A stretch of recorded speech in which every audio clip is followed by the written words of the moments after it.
Қайырлы күн баршаңызға, каналыма қош келдіңіздер. Сіздермен бірге Гүлмира. Сіздермен бірге үй жағдайында томатный сок әзірлейтін боламыз. Ең алдымен бізге помидорларымызды жуып, тазалап, турап аламыз.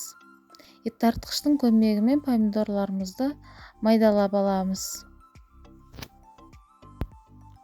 Қазанымызға өткізілген помидорларымызды құйып, бір қайнатып аламыз. Сол кезде соғы бөлінеді. Қайнап шыққан помидорларымызды ситадан немесе дәкеден өткіземіз. Дәнектері өтіп кетпеу керек.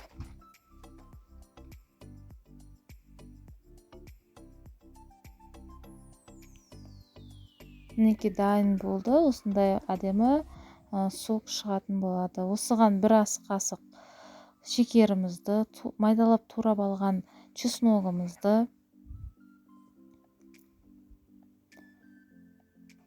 сосын бір ас қасық тұзымызды, лавр жапырағын қосып, жақсылап араластырып қайнатамыз.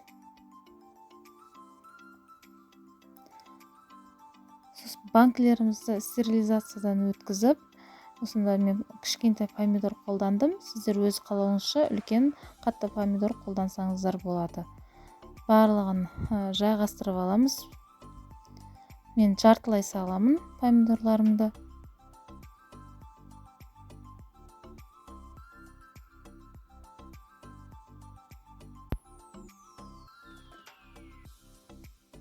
Осылай толтырып алған соң, қайнап тұрған соғымызды банкілерімізге құямыз. Барлық банкімізге құйып болған соң, 1-2 тамшы 70% уксусты құйып жабамыз және жылы жерге орап қоямыз. Мінекей осында қысқа, осында томатный согымыз дайын болды. Міндетті түрде жасап көріңіздер. Менің каналыма тіркеліп, қоңыраушаны басып қойыңыздар. Алдағы уақытта менің видеоларымды бірінші болып көресіздер.